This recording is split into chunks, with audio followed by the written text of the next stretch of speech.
अभी अब सबने कोविड देखा था। कोविड के टाइम पे अच्छे अच्छे देशों की जो अर्थव्यवस्था थी वो चरमरा गई थी। हेल्थ केयर तो बंद ही हो गया था, ठप हो गया था। इटली जैसे में जब कोविड पहली शुरुआत हुई थी, जब मैं टीवी पे बहुत आता था, तो हम लोग देखते थे इटली में ऐसी हालत थी कि जहाँ पे वो 18% अपनी जीडीपी का खर्च करता है और उनके यहाँ त्राहिमाम हो रही थी, उनके यहाँ जो कब्रें खोदे जा रही थी उसके लिए जगह नहीं बची थी। ऐसी ऐसी वायरल तस्वीर आ रही थी। तो उस समय ये हाल था कि जो डेवलप्ड कंट्रीज 10 से 12% मिनिमम खर्च करते हैं, वो लोग भी कहीं ना कहीं अभी हेल्थ केयर इंफ्रा में बहुत अपडेटेड नहीं है, उनके लिए भी जरूरत है। हम जो भारत की बात करते हैं, भारत में पिछले 70 साल से जब तक नई सरकार, पुरानी सरकारें थी, सिर्फ 1 से लेके 7% तक जीडीपी का खर्च करते थे। जो नई सरकार आई है, पिछले 5 साल में या 9 साल में उन लोगों ने खर्च बढ़ाया है, वो लगभग 2.5% तक पहुंचा दिया है, 2.5% ऑफ द जीडीपी, बट अभी भी बहुत कम है। WHO कहता है कि लगभग 5% अपना जीडीपी का खर्च करना चाहिए।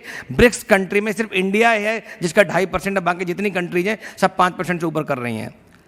और अगर हम जीडीपी का खर्च नहीं करेंगे तो डेफिनेटली हम लोग अपने जनता को जो उनका मौलिक अधिकार है, स्वास्थ्य सुरक्षा, वो कहीं ना कहीं देने में कमज़ोर रहेंगे। तो कहीं ना कहीं हमें जीडीपी एक्सपेंडिचर बढ़ाने की ज़रूरत है और इसके लिए जो हमें बेसिकली जो जीडीपी इंफ्रास्ट्रक्चर बढ़ाने के लिए प्राइवेट पब्लिक पार्टनरशिप की भी ज़रूरत है, बिकॉज सरकार इतने कम समय में पूरा का पूरा जो तंत्र है उसको बदल नहीं सकती है। नंबर 2 बात करते हैं shortage of skilled health care personnels. हम सब जानते हैं कि इस समय हमारे यहाँ शॉर्टेज है हेल्थ केयर पर्सनल्स की, इसकी डिटेल में बात करेंगे हम लोग। तीसरी बात है कि प्राइमरी हेल्थ केयर सर्विसेज और जो सेकेंडरी हेल्थ केयर सर्विसेज हमारे गांव में नहीं पहुंच रही हैं, जो रूरल एरिया में नहीं पहुंच रही हैं। अगर हम बात करते हैं कि इंफ्रास्ट्रक्चर की, हमने कोविड में देखा कि बेड्स कम हो रहे थे, शॉर्टेज हो रही थी, डॉक्टर्स नहीं थे, नर्सेज नहीं थी, लैब्स नहीं थी, टेस्टिंग नहीं हो पा रही, तो कहीं ना कहीं इंफ्रा में भी हम लोग कमज़ोर हैं।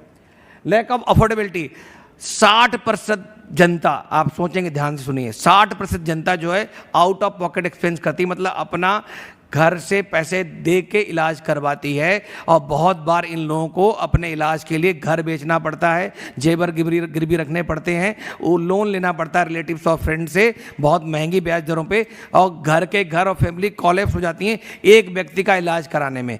तो कहीं ना कहीं जो अफोर्डेबिलिटी है एक बहुत बड़ा फैक्टर है, चैलेंज है जो हमें सॉल्व करना चाहिए। पीपीपी पार्टनरशिप, डेफिनेटली भारत सरकार, मैंने बताया कि इतनी बड़ी जनसंख्या को इतनी आसानी से इलाज नहीं मुहैया कर सकती है, या जीडीपी को इतने आसानी से डबल नहीं कर सकती है, उसमें 3-4 साल लगेंगे, और 10% तक पहुंचने में हमें लगता है 10 साल लग सकते हैं और उससे ज़्यादा।